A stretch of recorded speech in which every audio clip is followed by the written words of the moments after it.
Hello, everyone, and thank you to Courtney, who's just said hello in the chat, the questions. Welcome to the DecodeME webinar. We've run a few of these webinars in the past, and we've had lots of people watching, but today we've had 1,400 people sign up to join us in the Zoom room and watch. And we also have a number of people watching on Facebook Live. So I'd like to say welcome to you all. We will be recording this. You won't be on the screens. It's just myself, Sian, and Chris that will be on the screen. So anybody in the Zoom room won't be seen. And thank you to those of you raising your hands. We're not going to come to you specifically for questions. I'll let you know how you can ask a question in a moment. Before we do that, I just want to say that this is being recorded and the film will be available afterwards, so people can watch on YouTube at your leisure. You can stop and start it, watch it in bite-sized chunks, however you need. And if you need to drop out because it's too much, then please, that's absolutely fine. You can catch up when we make the recording available over the next few days. I'll tell you what we're going to cover in this webinar in a moment. But first of all, I'd just like to invite my colleagues, Sian and then Chris, to introduce themselves. Hello, everyone. It's really great to see so many people joining this webinar and so many people in the chat saying hi. My name is Sian Leary. I am a person with ME and have had ME for over a decade now. And I'm really pleased to be part of the DecodeME team. So I'm on the patient and public involvement steering group, and I'm also part of the cohort delivery team that has been tasked with setting up and delivering the processes that many of you will have been through yourselves to take part in DecodeME. So I'll pass on to Chris to introduce himself. Hi everyone, I'm Chris Ponting from the University of Edinburgh. I'm a researcher, so I am a human genetics researcher, so I study DNA, and absolutely delighted to be one of the investigators of the DecodeME project. Thank you both. You'll be hearing from Sian in the Q&A at the end, and also from Chris in a little bit. So just to say a little bit about asking questions, the Q&A is available. You can type in a question at any time. It'd be helpful, now we've all said hello, if you can keep it just for questions and questions about the things we're covering in the webinar and about DecodeME. I know that having somebody like Chris and being able to ask questions is a real opportunity, but we can't comment on people's individual circumstances, and we can't also comment on health questions or questions that are about broader research. So I know people have got lots of questions. We're just going to ask you to try and keep focused. We've had a huge amount of questions that have come in advance as well, and we will not get through all of them. We will try our best. Some of them are not quite related in the way that I've just described to DecodeME, and so I'm afraid thank you for the questions, but we won't be able to pick those up. And I may also group questions together, because that just makes it easier for us and means we can get through more questions.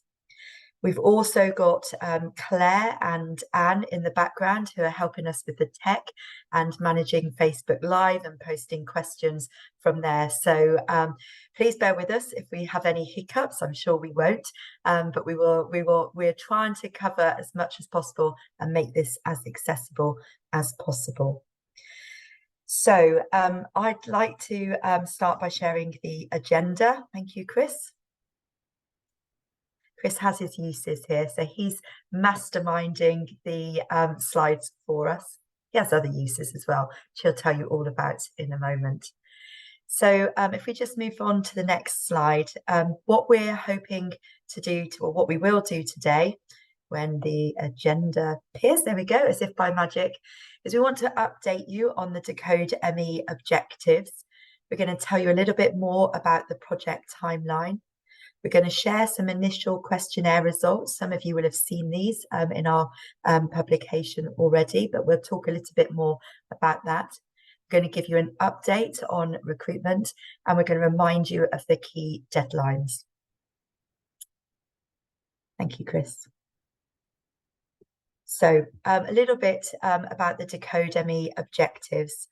As some of you will be very aware, we're really undertaking this study to identify the DNA variants and genes that influence a person's chance of being diagnosed with ME or chronic fatigue syndrome. And I'm just going to use the words ME because that's my preference, and I know that's a lot of other people's preference too. So this is a genetic study, but actually it's much more than that, because we have got tens of thousands of questionnaire responses. So everybody that's completed a questionnaire is a huge part of this study, and Chris is going to say more about that. And then some people have contributed to the genetic part of the study. But together you have created the biggest database and resource of people with ME in the world, and that is absolutely amazing. We know to make it statistically powered, and that's kind of where we need to get to make this scientifically valid, we need to aim for 25,000 samples from people diagnosed with ME.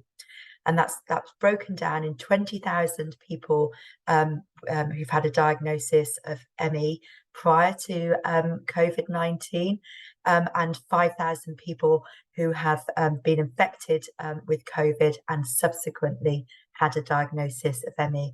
And that's really challenging, because we know there are lots of issues with people having ME-like symptoms but having a label of long COVID, not being diagnosed with ME. And it's become quite confusing and quite challenging for everybody, including health professionals. As I said, we've created the biggest cohort or grouping in the world of people diagnosed with ME, and specifically who meet the Canadian consensus criteria and the National Academy of Medicine, or the IOM criteria. And we did a lot of work with your help to make sure that we both scientifically and from a patient public involvement perspective use criteria that were fitting for science, but also acceptable to our community. And we are determined, and we are working towards ensuring that this resource is available for other bona fide researchers.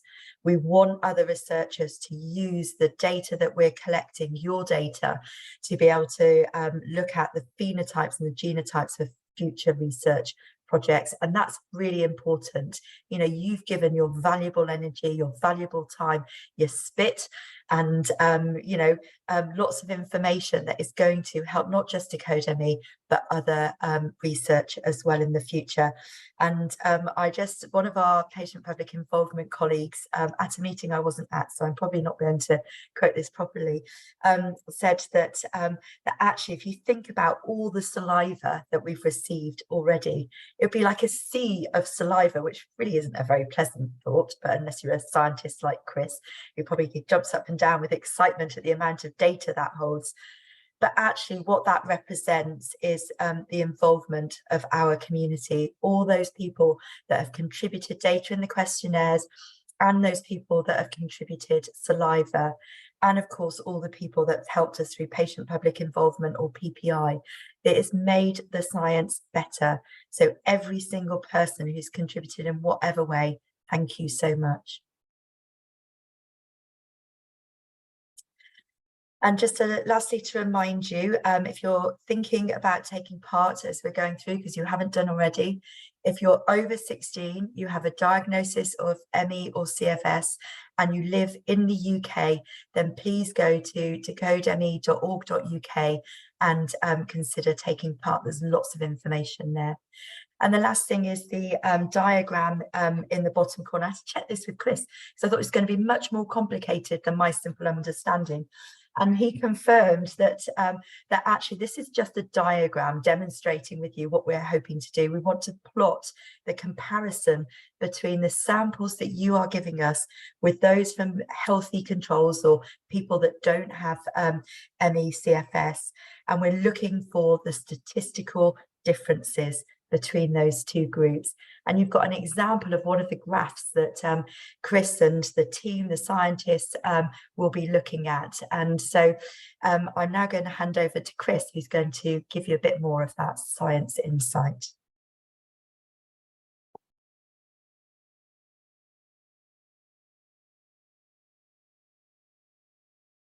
Actually, I think I lied, Chris. Is this still me? No, I Okay. will carry on. I just need to unmute myself. So thank you, Sonya, for that. And I want to thank everyone who have to date contributed their questionnaire responses and their DNA saliva samples. So we are at the stage for the DNA participants of having 20,500 people who have been asked to provide their saliva samples for their DNA. And we need more, please, as many as possible, for the reasons that Sonya said, in order to make sure that we have the best chance possible of finding and discovering as much as possible about the genetic causes of ME. So we hope to get towards 25,000 individuals who will be asked for their samples. This isn't working.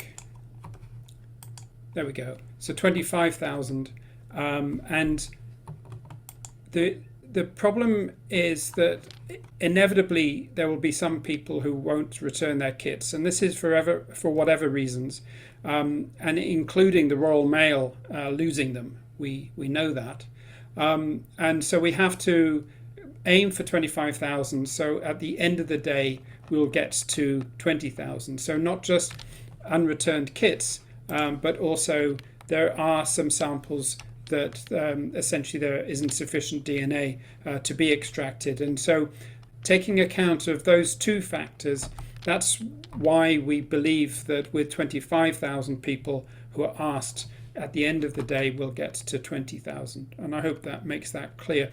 So we're still quite a distance away from our targets. But the response has been phenomenal. And I don't want to underemphasize that. It's just been extraordinary. But I do well understand that the reason of the response has been extraordinary is that ME has such a strong unmet need, and your desire for more science to be applied to this horrible condition. So this is, as Sonya said, just yet another example of what we hope for. One of these Manhattan plots where we have the skyscrapers coming above the cloud line and popping up above the red line, which would indicate a significant genetic association, a new discovery. This isn't for ME, clearly. This one is just something I've plucked off the internet. But the key thing is that with such genetic discoveries come very narrow focus on what is going wrong. And with a narrow focus on what is going wrong will be born the next experiments that will discover not just what is going wrong, but what can be done to intervene and try and generate the next generation of effective therapies.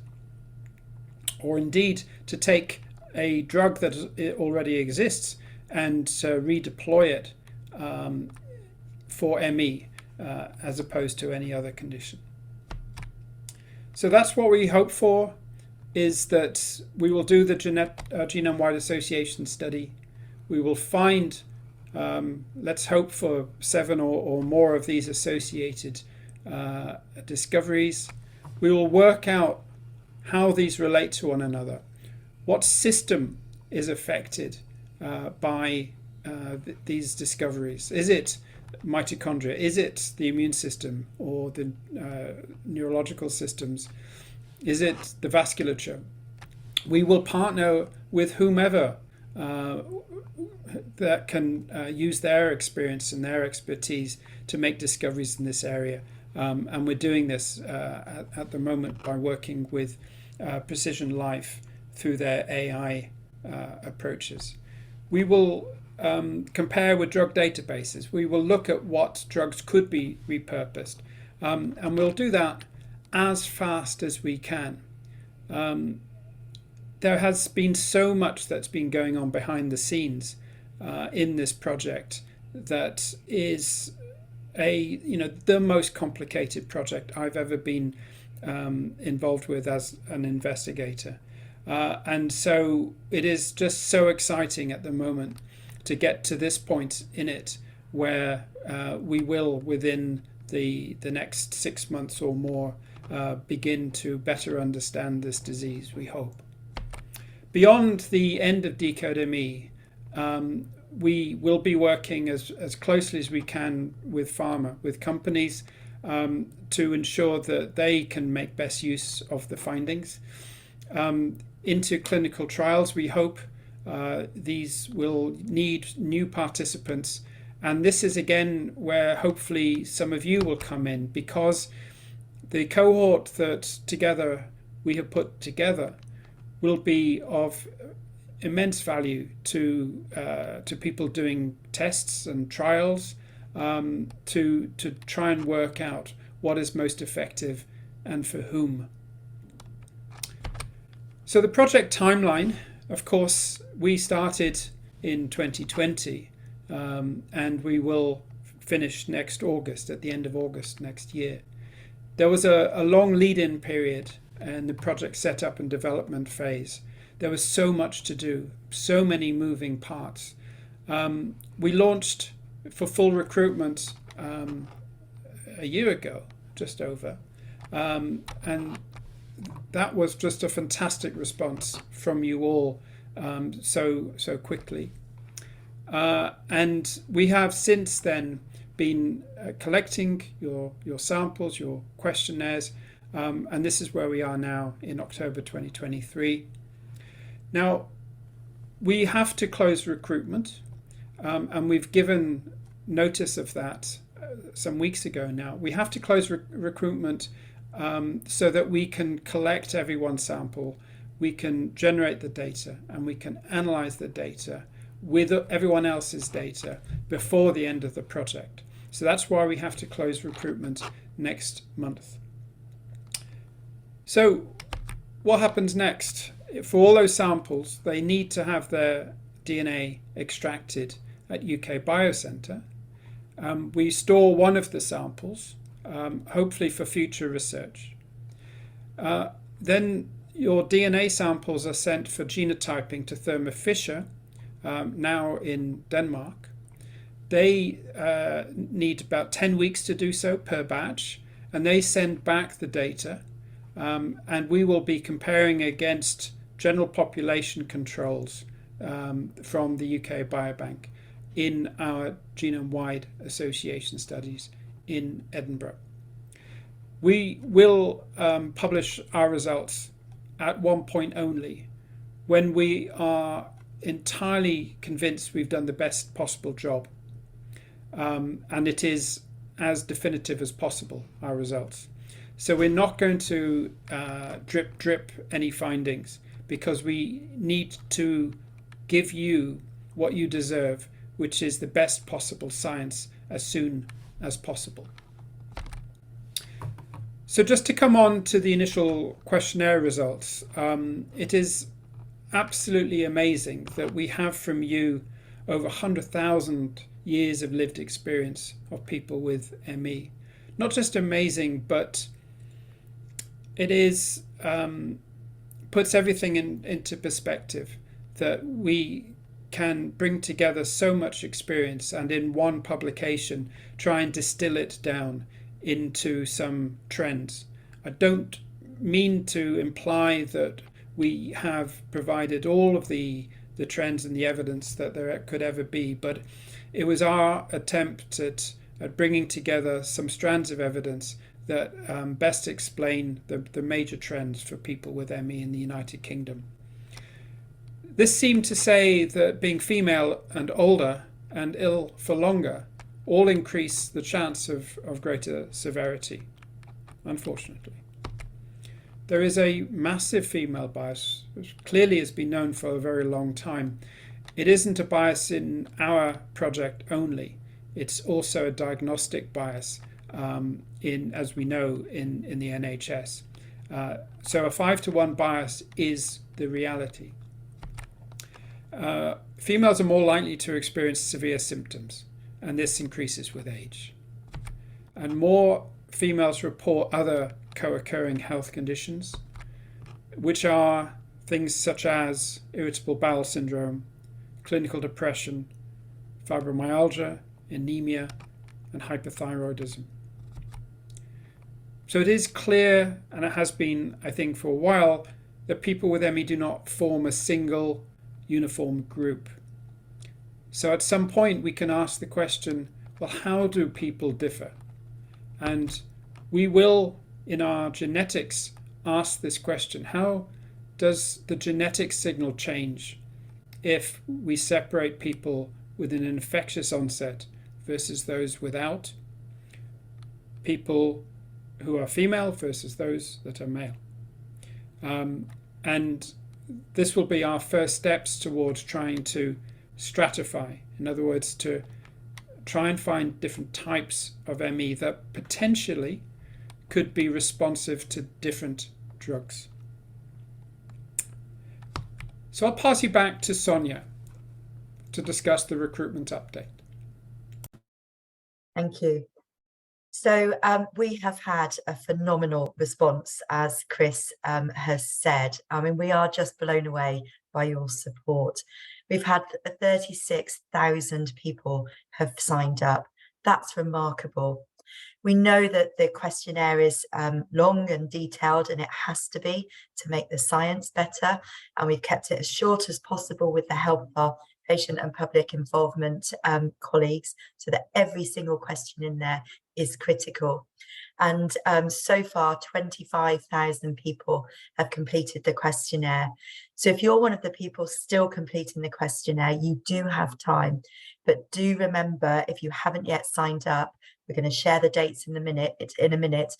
So you need to get a move on if you want to be part of this study. Out of those 25,000 people who've completed the questionnaires, we have had 20,000 people that have been invited to provide their spit. And as many of you will know, that's we send you what we're calling a spit kit, and you have to spit into a tube and post it back to us. And one of our colleagues, Pippa, has done a brilliant little video that you can watch showing you how to do that and what you need to do to return it to us. And as we mentioned earlier, our goal is 25,000. So we still need more people to sign up. So far, we've sent 19,000 spit kits out. There's a difference in those numbers because we need to send them in batches.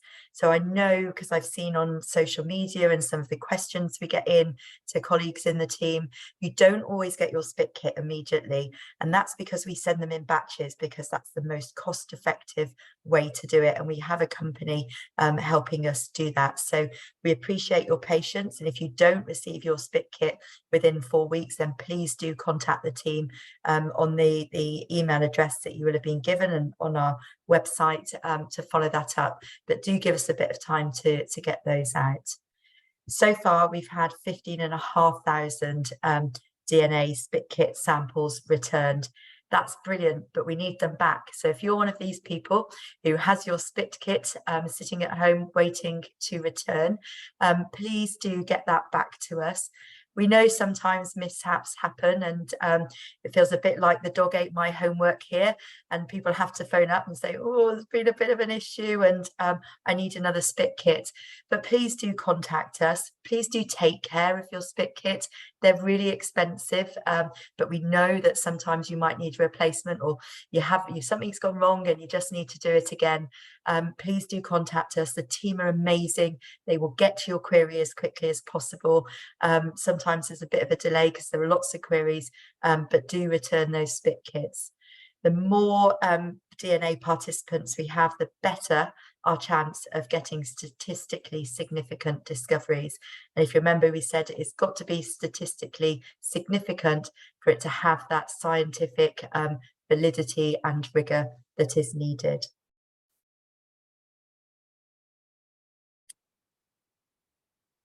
So here we've got some quotes from people. I'm not going to go through them all, But I have to say, many of us, in fact, all of us on the team have been really touched by the feedback you've given, coverage on social media, the help you've given to reach more people.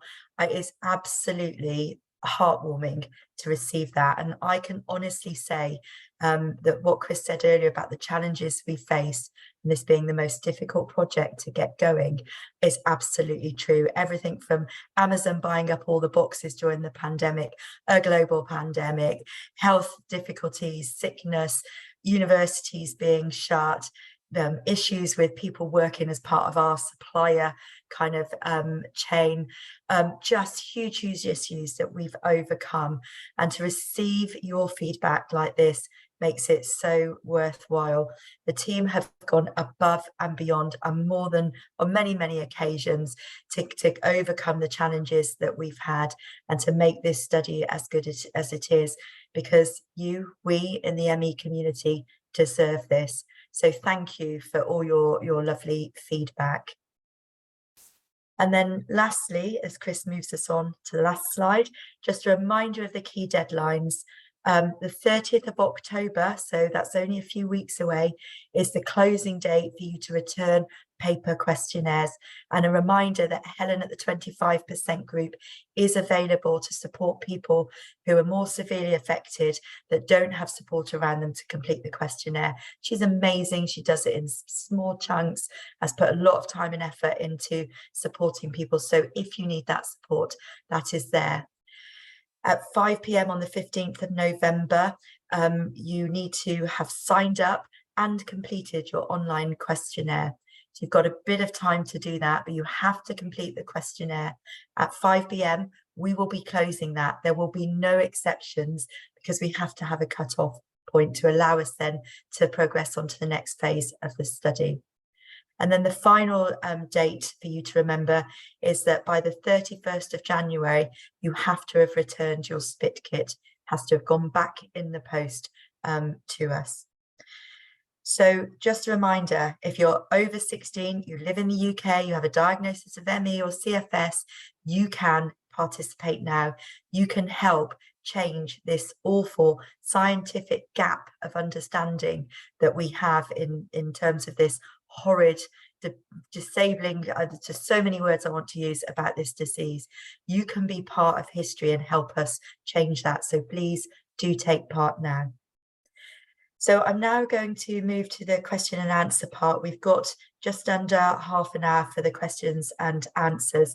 I'm trying to manage a chat which has got questions in, over 50 questions that have come in by the Q&A function from panelists here, and more questions coming in via Facebook Live. So please do bear with me. We will try and get to as many questions as possible.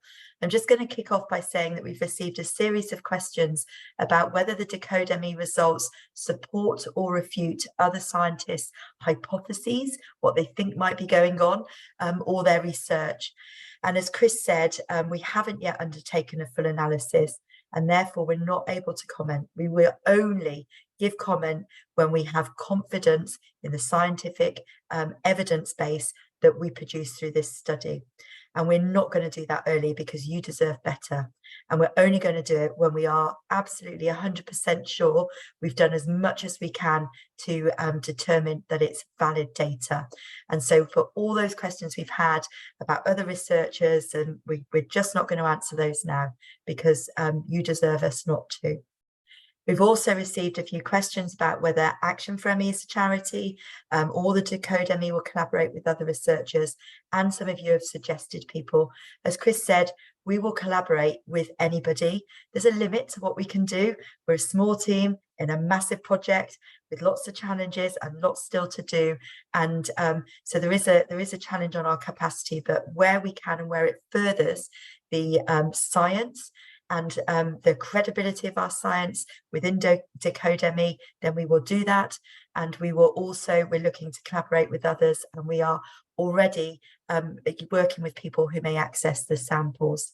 From a charities perspective, and from the new Genetic Centre of Excellence that we've set up with Chris and Edinburgh University, In principle, yes, we're absolutely open to collaboration. We consider all approaches to us, and we look at how it fits with our current work, our capacity, our resources available, and which can be a challenge. And if it does, then we will certainly explore working together. DecodeME is our primary focus. We have to make sure that this is delivered, and we will always put that first. So I'm going to go to some questions on the Q&A. Sian, I'm going to start off by bringing this one to you, if that's okay. Do you have any further opportunities for involvement in PPI, patient public involvement? I'm a member of Long COVID Support and would like to get involved. I think that there are quite a few groups that are very keen to have more people involved in them at the moment, and I would recommend emailing us as well at info@decodeme.org.uk. But I know that there is ongoing work with Action for ME, work with another organisation I'm involved in, the World ME Alliance, work with a patient advisory group to the ME Research Collaborative here in the UK, all of which are kind of interested in keeping this going. So go have a Google around the place, get in touch with a couple of charities that are working on this, and there are absolutely more opportunities. There's also going to be more research happening in the future that needs to have patient and public involvement embedded in it, so that we can create the kind of success that we are seeing with DecodeME at this point in time. So reach out and put yourself forward, because it's an incredible role to undertake as well. I think it kind of both gives you real purpose as an individual to be fighting for the disease that you live with and your own community. And I think it's a really wonderful thing to do if you are able to. Right, and Chris is nodding away. We can honestly say PPI has made this study. The science is better because of the patient public involvement, and we definitely, through the Genetics Centre of Excellence, we've got a fantastic partnership board which is predominantly PPI members, but there are other opportunities coming up. So please do contact me at Action for ME or my colleague Claire Dransfield, and we can respond to you. Chris, I'm going to give you a couple of questions, possibly slightly unfair questions, but we like to challenge you. So I'm going to give you a couple, but first of all, somebody's asked what our research has found so far, and I'm not going to, Chris has already outlined that, and you can watch that back again if you need to. So Chris, do you envisage a cure becoming available in the future for ME? And is there any data research on ME being genetic hereditary? I'll take the last thing first. There is already evidence that there is a genetic component. If you've got a first degree relative, second degree relative, third degree relative who have ME, then you yourself are more likely to have ME. Now that could be because you share the same sort of environment, but not third degree relatives, really. That's not persuasive to me. So that is more persuasive of the idea that there is a genetic component. It doesn't explain everything, clearly, but there is a part to ME that is genetic. So there is evidence already, and it's why we were doing DecodeME. That was the first thing that we thought of and looked up. Is DecodeME and its results going to help people immediately? Now, I wish it does. I wish so. I mean, if it were to help just one person, then that would be absolutely fantastic. However, the nature of research isn't this. It isn't that we, in our fundamental genetic research, will immediately alight upon something that can go into the clinic and be demonstrated to be effective immediately. I wish it were so, but it isn't. If I was really optimistic, I would say that we find something that implies that an existing drug would be effective, and so someone could then do a clinical trial or trials. The most likely thing is that we will be highlighting areas of research that others should then focus on, and by focusing on one or two areas of research, that should accelerate the findings eventually towards new therapies, because my view is that ME research at the moment is quite diffuse, and not channeling all its energies into one or two lines of inquiry. And so in broad response, my thoughts are that we will all get to where we need to get to, which is to help people overcome this just terrible disease by looking at the evidence, seeing where it lands most, and then pursuing those lines of inquiry rigorously and vigorously. Thank you, Chris. There are quite a few questions on the Q&A function on the Zoom room that relate to personal circumstances and also asking about our results.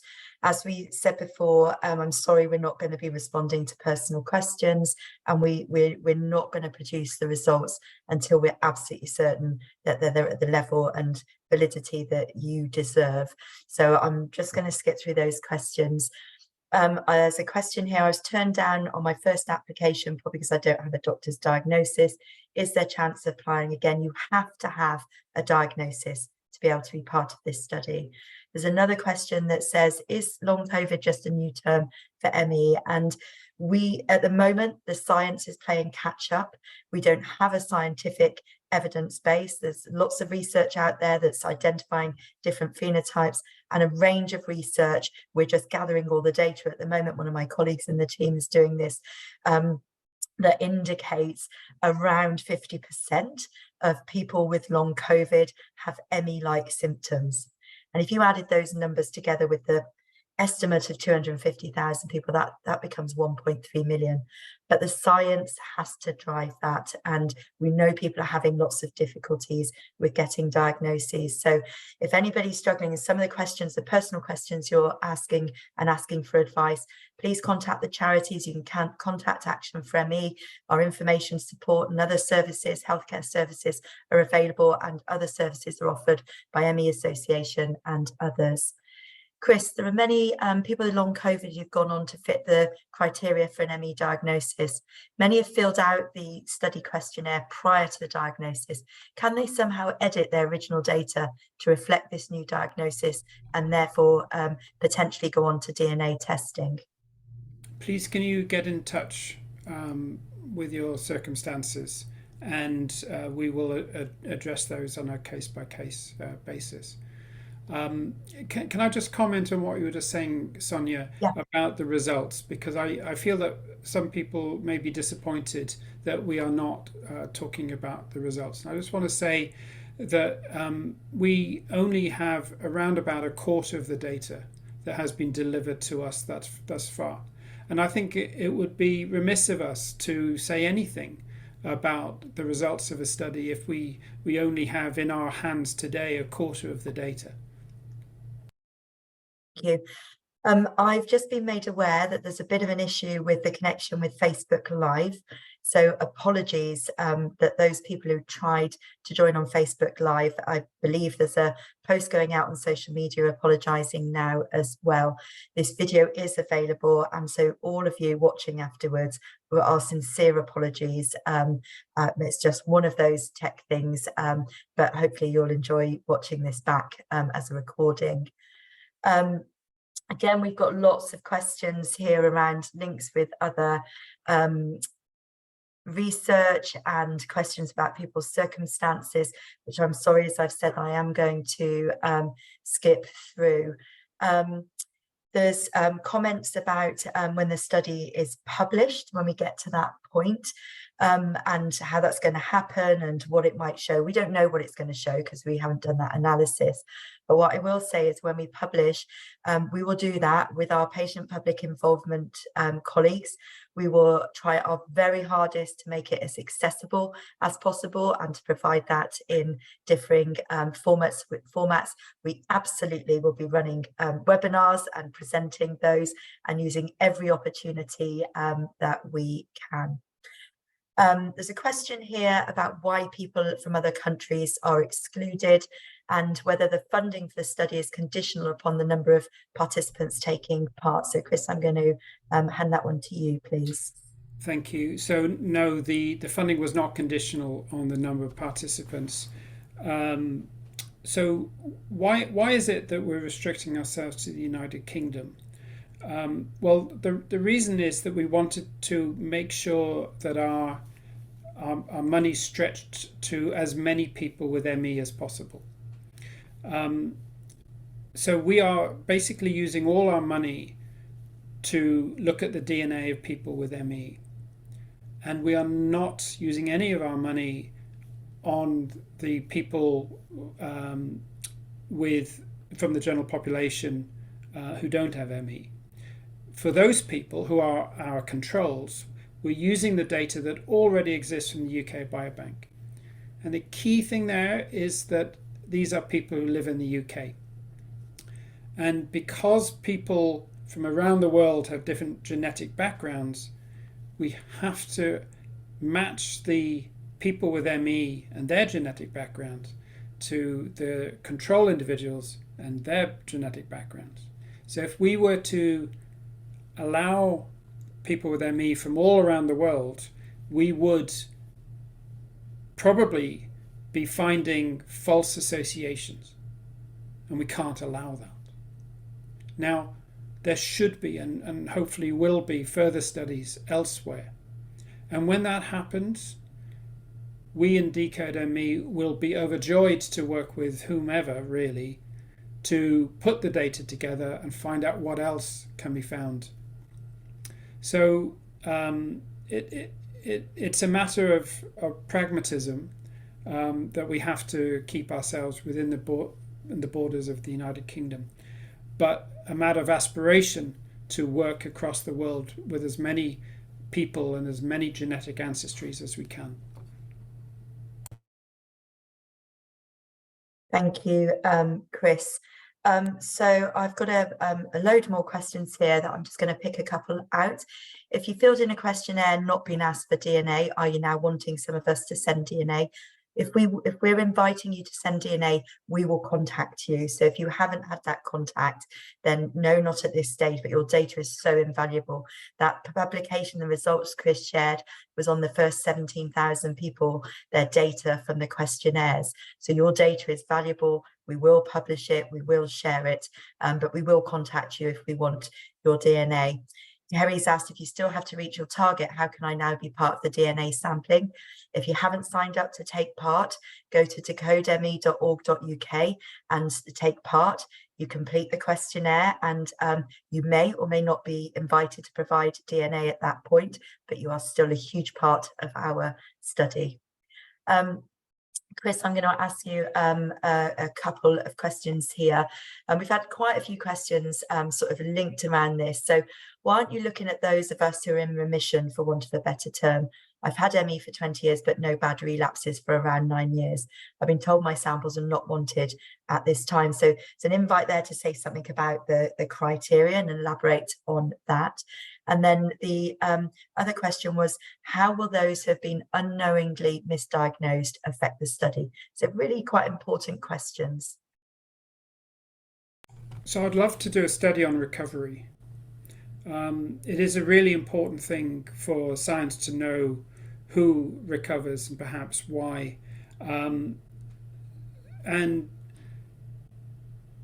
to do that well, we would require a lot of people. So if people who are recovering have a different genetic reason for doing so, then we would never find it in this study because there'd be too few people. So I think that deserves its own study, to be honest. So that's about recovery, and I know from reading the literature that the numbers are very low of people who recover, hugely regrettably. But I think that is an area of investigation that should be pursued. Misdiagnosis. So this does happen. It happens with every disease. It's a sort of well known in medical circles. Things like Parkinson's disease are 5 to 10% misdiagnosis rates. So has that stopped people in Parkinson's disease finding the genetic factors? No. What happens is that the more people that are enrolled into a study, such as ourselves, such as for Parkinson's, the lesser the statistical effect is from other disorders. Now, if people have been diagnosed with ME and they also have a co-occurring condition, and that is relevant more to their symptoms than is ME, then we also will be finding that in our analyses. Because of the questionnaire responses, we will be able to ask questions about whether the genetic factors are better explained by a co-occurring condition than it be explained by ME. Hope that's clear.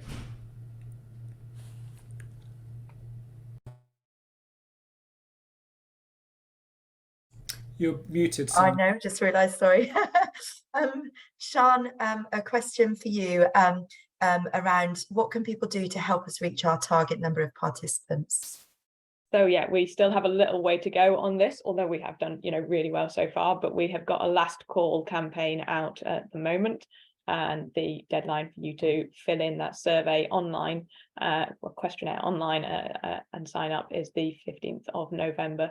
So we are asking people to do what they can on social media with friends and family, to support others to fill in that questionnaire if they can. And there's still a really big role, I think, for everyone watching this and everyone who's participated to play in helping boost us and get us those final numbers so that we can make this science as robust as it possibly can be. So do have a look at our website. We've got a load of resources available there that you can use to post, that you can use to share with friends and family in local community centres even and other places. It is really worth it for us to try and get those final numbers so that we can hopefully work towards a much better understanding of ME. Thank you, Sian. And there's been a few posts about people saying how they've taken posters to their GP surgeries and those kinds of things. So thank you, everybody. The work you have done as part of this study, it's your study, our study, is phenomenal. Sian, I'm going to ask you this question. Chris, you may want to chip in. So I was one who was initially not chosen for the DNA test, and sometime later asked to take part. What changed, and how do we communicate this to other potential participants who were put off by this experience? Yeah, so there was a lot of big feelings around this, and I think we tried really hard as a project to listen, to understand what was going on, to try and work out how we could do the best for the science of ME. So we did start off with more restrictive criteria around who we could let into this study, and I think we found along the way that meant we were asking far fewer people for DNA than we maybe initially planned to. That kind of led us and the response we had from the community to reassess how we could include more people and make the science as effective and strong as possible. And I think we did that together in terms of understanding how we can do genetic analyses, and Chris will be able to talk about this better than I can, but genetic analyses that recognize the different conditions that people live with, and the fact that the UK Biobank has an amazing resource of people with many of the kind of comorbid conditions that people with ME live with, that we can do some analyses against. So it was a process for us, and we know it was a big thing for a lot of people with ME to go through as well personally. And I think we want to say both thank you for your patience with us and for speaking to us and engaging with us, and we want to do this project as a whole community, and I think we've really shown that we can do that, and that the ME community has an amazing ability to come together and work towards better things. So we really appreciate all of your input to that process. Yes, thank you for your patience. And I've said this before, but I just want to say it again. Sorry, we didn't do what we should have done at the beginning. But we do hold up our hands and say sorry, and then use the science to ensure that we maintain the standards that are absolutely required, but whilst ensuring that as many people as possible can participate in that part of the study. That was a difficult time for us, but that doesn't matter. What mattered was making sure that people could and can participate, and then we can use that participation to the best of our ability as scientists. You both. And we also have a scientific advisory board, a great collection of individuals who challenge us, who help hold us to account and help advise us. So, you know, whenever we make those kinds of decisions, we do it in a really robust way. And we get as many scientific minds and people with lived experience to help us with that. I'm aware of time, so I'm going to rattle through a few questions. Somebody's asked whether animals will be tested. We're not testing animals as part of this study. We've got people asking questions specifically about issues with their questionnaires and that kind of thing. If you have questions, use the email address that you've been given or via the website, contact the team. They'll be able to help you. Chris, I'm going to ask you some questions around DNA. And it's not a stupid question. Chris gets lots of stupid questions from me. So how is the study going to be able to compare our unhealthy DNA with healthy DNA? I thought DNA was unique. So can you just elaborate on that a bit and correct maybe a slight misunderstanding there? No, it's a great question. Most of those basic questions are great questions, and the answer really is we're going to take everyone with ME and we're going to look at your DNA, and then alongside we're going to look at the DNA of people from the general population, and we're going to do that not everywhere but about 1 million places across everyone's chromosomes, and then compare whether there is an inherited genetic variant that occurs more among people with ME than it does in the general population. And we will do that 1 million times across all of these different places across the genome. And we're looking for where there is a strong signal, where there is one genetic variant that is more frequent in ME than in the healthy controls. And that should stick out like a sore thumb in this Manhattan plot. I hope that's easy to understand. Great, thank you, Chris. Again, lots of questions coming in about people's personal circumstances, which I'm sorry, just not able to answer. And Kondwani, who actually interviewed me fairly recently, is saying, how can I help? So I'll connect you with Kondwani afterwards, and Claire, and maybe take that forward. Somebody's asked for links to the questionnaire trends to be added here. We'll pop them on social media, but go to our website. They're linked in the blog, so you can access them there. There's a few questions that all worded slightly differently, but are about how we protect people's data. And of course, in this kind of world we live in, that is of real concern. So Chris, you or Sian, actually, would you be happy? Would you prefer Chris too? Don't mind. I mean, we've got a privacy policy that's all part of our big consent form at the beginning of the DecodeME questionnaire when you sign up on our website, or if you get the paper version. And that does really lay out, and we've tried really hard in the patient and public involvement steering group to use kind of simple language and to make it as understandable as possible. But that really lays out how we will store all of your data and the safety procedures that we will go through. And also in terms of kind of consenting to be part of future research studies, to be recontacted and stuff like that. Again, we go through all of the steps that we will take to make sure that you are kept safe as part of this study. And we recognize what a big deal that is for people, especially in our kind of current world.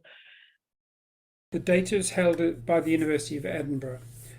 They hold us to very high standards, as they ought. So there is a firewall. We'll stop, as you know, bad actors coming in and obtaining your data. And then inside that, there is only a limited number of people who can access the data. And those people have to have training. And so they go through a lot of, I've done the training, that we have to go through a lot of training so that people can then gain access. So there are lots of sort of gatekeepers and walls and checks and balances. Thank you.